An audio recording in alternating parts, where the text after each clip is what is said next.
Residents of Victoria's Wye River have made the heartbreaking journey back to the bushfire zone to find out if their homes have been destroyed. But for those whose houses are still standing, the area is still far too dangerous for them to move back in. The strong winds and dangerous temperatures may have relented, but the damage will be here for weeks. The last 48 hours have been absolutely surreal, I think. Almost 1/3 of Wye River wiped out by fire.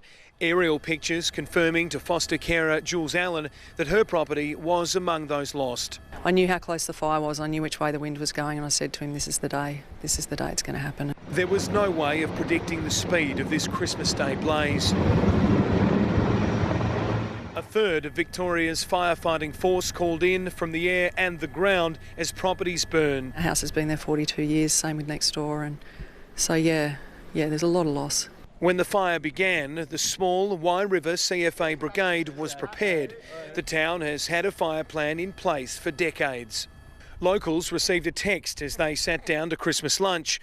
Wye River and Separation Creek are advised to evacuate to Apollo Bay Leisure Centre. Estimated 1 hour to impact. We knew straight away it was going to be pretty mean. Captain Roy Moriarty joined the local brigade soon after he moved to the area 50 years ago.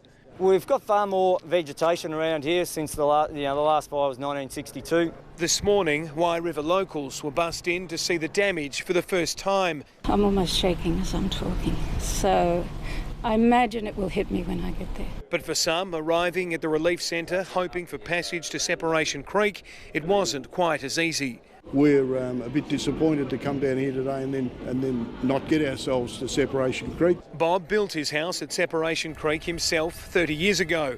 It was lost among with another 17 properties in the town. When we eventually get to look up there, we may find the remnants of her marble bench tops, but that might be all that's left. Just off the beach, risk assessment teams commenced their work.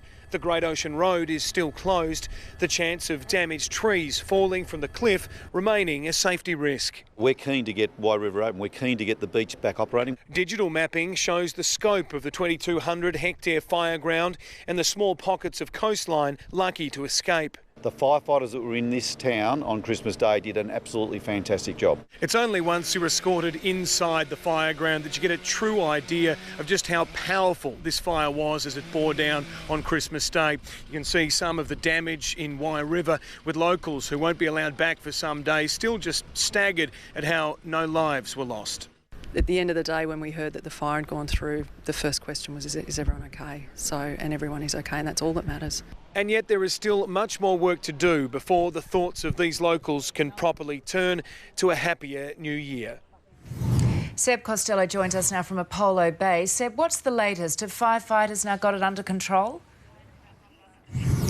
Evening, Georgie. No, there's still a lot of firefight ahead for these guys. I was talking to some senior figures earlier today and they tell me that this fire will grow. There's no doubt about that. And that's because the western edge of the fire is untracked. So with a change of wind, for example, it could push the blaze right into the path of numerous communities. That's to the west of the area which we've currently been focusing on.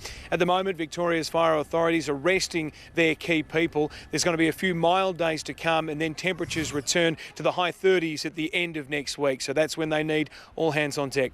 All right, we appreciate the update, Seb. Thank you.